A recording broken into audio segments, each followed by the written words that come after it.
Hello dear friends, welcome back to my channel advance English 101। Dear friends, आज की इस video में हम लोग अंग्रेजी के 6 एडवांस स्ट्रक्चर्स को सीखने जा रहे हैं और वो भी डेली यूज़ होने वाले एडवांस स्ट्रक्चर हैं और इसके साथ साथ एक से बढ़कर एक डेली यूज़ होने वाले सेंटेंस की प्रैक्टिस करने वाले हैं।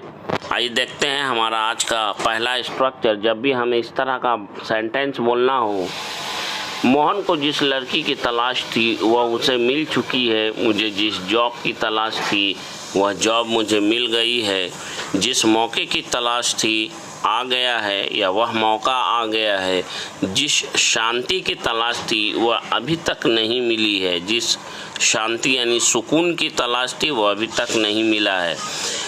यहाँ पे मैं एक बात बता देना चाहता हूँ कि यहाँ पे मिल जाना के लिए बहुत सारे वर्ड्स का अलग अलग यूज़ हमने किया है, तो इसे सीखने की कोशिश और डेली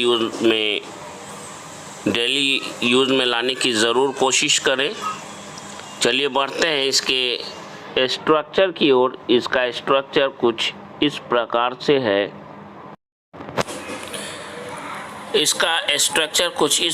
से है। सबसे पहले हम लोग द का यूज़ करेंगे, उसके बाद आने वाला कोई नाउन होगा, उसके बाद सब्जेक्ट, उसके बाद लुकिंग फॉर या look for according to tense के आप look for, looking for, looked for का यूज़ करेंगे। अगर प्रेजेंट में है तो इज का यूज़ करके वर्ब के आईएनजी फॉर्म का यूज़ करेंगे, और पास्ट कॉन्टिन्यूअस में है तो वॉज का यूज़ करके वर्ब के आईएनजी फॉर्म का यूज़ करेंगे, और अगर प्रेजेंट परफेक्ट में है अगर हमारा सेंटेंस तो हैज़ के बाद वर्ब की थर्ड फॉर्म का यूज़ करेंगे। यहाँ पे एक नज़र डालते हैं मिलना के लिए हम लोग कौन कौन से वर्ड का यूज़ करने वाले हैं। जैसे हमें बोलना है मिल चुका है तो इसके लिए हम लोग हैज़ कम का यूज़ करेंगे, गॉट का भी यूज़ कर सकते हैं, हैज़ अराइव्ड। और प्रेजेंट में अगर सेंटेंस का पहला पार्ट प्रेजेंट में अगर होगा तो दूसरे पार्ट को चुका है में बनाने के लिए इज़ फाइनली हेयर का यूज़ करेंगे। हैज़ एंटर्ड समवन्स लाइफ, किसी की ज़िंदगी में अगर किसी का प्रवेश हुआ है, मिल चुका है, आ चुकी है, तो तब इसका यूज़ करें। चलिए अब बढ़ते हैं पहले सेंटेंस की ओर। पहला सेंटेंस है, मोहन को जिस लड़की की तलाश थी आखिरकार उसे मिल ही गई है। इस सेंटेंस को बोलने के लिए हम लोग कहेंगे the girl Rohan was looking for has finally कम। मुझे जिस जॉब की तलाश थी मिल गई या मिल गई है। The job I was looking for या सर्चिंग फॉर हैज़ अराइव्ड। जिस मौके की तलाश थी आ गया है। The chance I was looking for has come. जिस शांति की तलाश थी यानी सुकून, किसी का नाम नहीं है, शांति सुकून की बात हो रही है। जिस शांति की तलाश थी मिल गई है। इस मिल गई है कहने का मतलब है कि वह सुकून यहाँ पर है, यहाँ मौजूद है। तो हम लोग कहेंगे the piece I was searching for is finally here. जिस किताब की मुझे तलाश थी मिल गई है। मिल गई है मतलब मेरे हाथों में है, मेरे पास है। The book I was looking for has finally come in to my hand. जिस सच्चे दोस्त की मुझे तलाश थी वह मुझे मिल गया है, मतलब यहाँ है, मेरे पास है, यहाँ है। The true friend I was looking for is now finally here. जब भी हमें कहना हो, एक तो हमारी बस छूट गई, ऊपर से बारिश होने लगी, एक तो वह नेता पढ़ा लिखा है, ऊपर से दिमाग वाला भी, एक तो वह शादीशुदा है, ऊपर से उसके 2 बच्चे भी हैं, एक तो वे लोग गलती कर रहे हैं, ऊपर से झूठ बोल रहे हैं। इस तरह का 2-4-10 सेंटेंस स्ट्रक्चर और एग्जाम्पल को अभी आप यहाँ पे सीख सकते हैं, लेकिन जब तक इसकी प्रैक्टिस आप नहीं करेंगे आप बोलना नहीं सीख पाएंगे। इसलिए ज़रूरी है कि आप इसकी प्रैक्टिस करें। बात करते हैं इस तरह के सेंटेंस को बोलने के लिए। स्ट्रक्चर की बात करें तो सबसे पहले हम लोग बोलेंगे फर्स्ट, उसके बाद फर्स्ट सेंटेंस को बोलेंगे, उसके बाद on the top of that, उसके बाद दूसरे सेंटेंस को बोलेंगे। बढ़ते हैं पहले सेंटेंस की ओर। पहला सेंटेंस है, एक तो हमारी बस छूट गई, ऊपर से बारिश शुरू हो गई या बारिश होने लगी, तो हम लोग कहेंगे first we missed the bus, on top of that it started raining. Next है, एक तो वह नेता पढ़ा लिखा निकला, ऊपर से दिमाग वाला भी। इसके लिए हम लोग कहेंगे first that politician turned out to be an educated, on top of that he was brainy too. Brainy मतलब दिमाग वाला। एक तो वह शादीशुदा है, ऊपर से उसके 2 बच्चे भी हैं। इसके लिए हम लोग कहेंगे first he is married, on top of that he has 2 kids too। एक तो वे लोग गलती कर रहे हैं, ऊपर से झूठ बोल रहे हैं। इसके लिए हम लोग कहेंगे first they are making mistakes, on top of that they are lying. एक तो बारिश का मौसम, ऊपर से हर तरफ कीचड़ ही कीचड़। इसके लिए हम लोग कहेंगे first it is rainy weather, on top of that there is nothing but mud everywhere. बढ़ते हैं अपने नेक्स्ट सेंटेंस की ओर, नेक्स्ट स्ट्रक्चर की ओर। जब भी कहना हो जीते जी मार देना, जैसे तुमने मुझे जीते जी मार दिया, तुमने ऐसा करके अपने माँ बाप को जीते जी मार डाला या मार दिया। अगर तुम मुझसे जुदा हो जाओगे तो मैं तो जीते जी मर ही जाऊंगा। या फिर ऐसा कहना हो उसके दोस्तों ने उसे बिजनेस में बुरी तरह से धोखा देकर उसे जीते जी मार ही डाला या मार ही दिया। इसके लिए हम लोग बात करते हैं सेंटेंस बनाने के रूल की।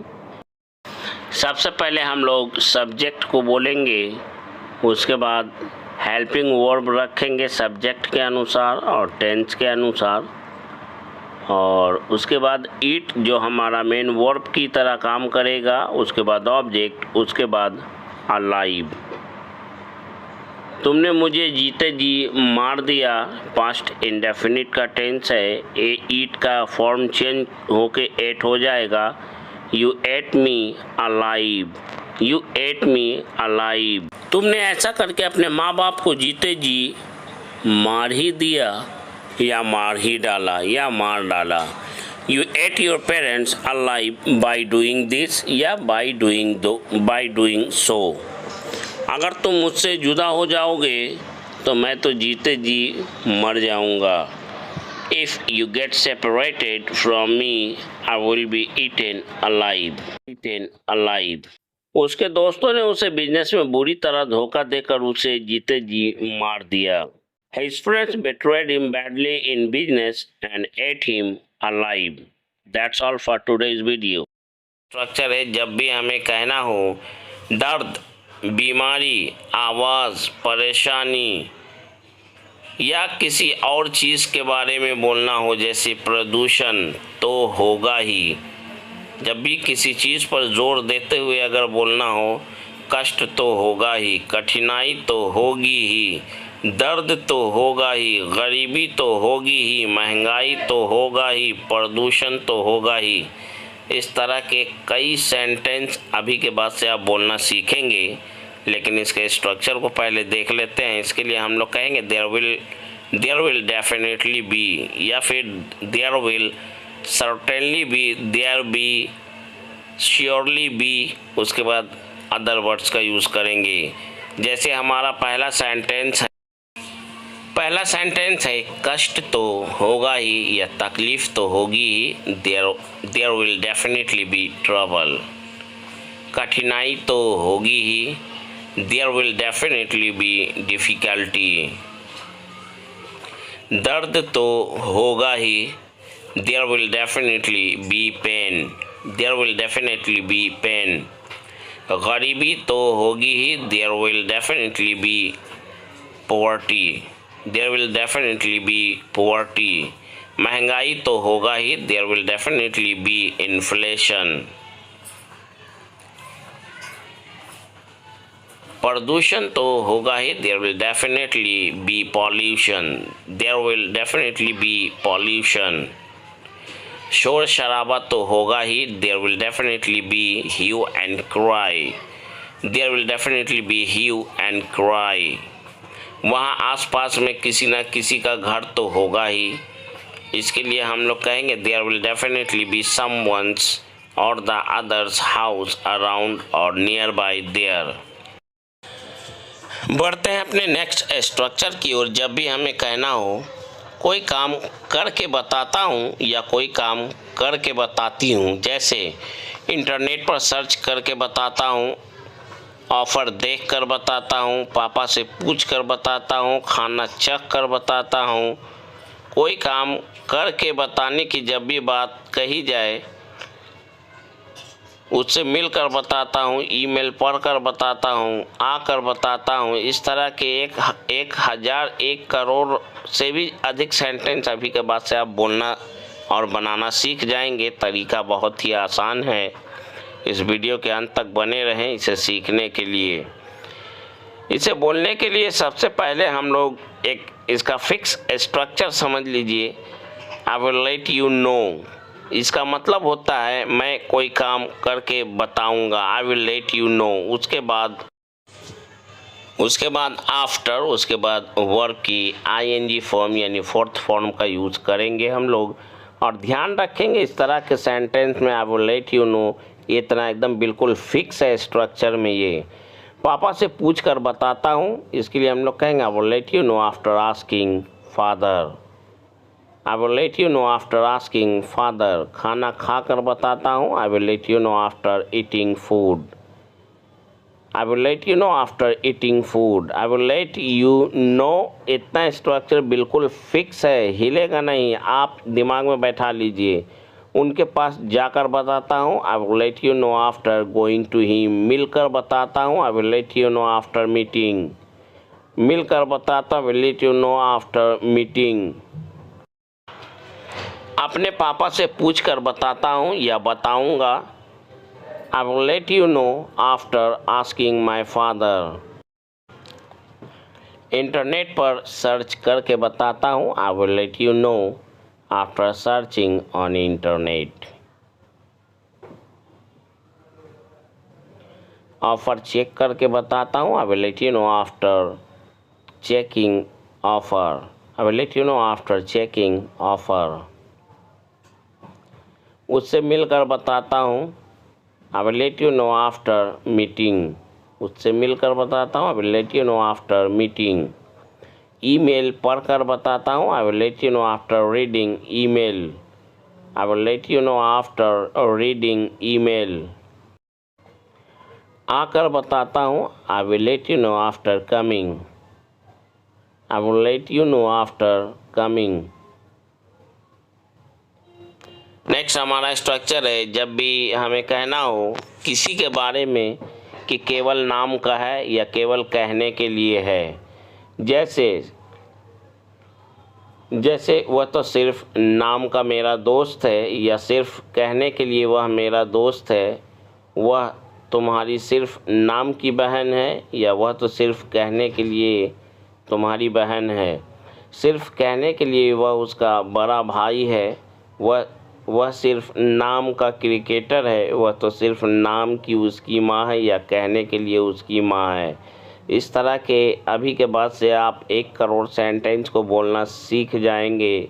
तरीका पहले सीख लीजिए, बहुत ही आसान है। इसके लिए हम लोग सो कॉल्ड का यूज़ करते हैं, जिसका मतलब होता है कि नाम के लिए, केवल नाम का या केवल कहने के लिए। स्ट्रक्चर इसका है, सबसे पहले सब्जेक्ट हेल्पिंग वर्ब जस्ट, उसके बाद सो कॉल्ड, उसके बाद अदर वर्ड्स का यूज़ करेंगे। पहला सेंटेंस है सिर्फ कहने के लिए, या वह तो सिर्फ नाम का मेरा दोस्त है। He is just my so called friend. वह तुम्हारी सिर्फ नाम की बहन है, इसके लिए हम लोग कहेंगे she is just your so called sister. She is just your so called sister. सिर्फ कहने के लिए वह उसका बड़ा भाई है। He is just his so called Elder brother. He is just his so called Elder brother. वह तो सिर्फ नाम का क्रिकेटर है। He is just a so called cricketer. वह तो सिर्फ नाम की उसकी माँ है या कहने के लिए माँ है। She is just his so called mother. वह तो सिर्फ नाम का नेता है। He is just a so called leader या पॉलिटिशियन। तुम्हारे सारे दोस्त सिर्फ नाम के दोस्त हैं। Your all friends are just so called friends. That's all for today.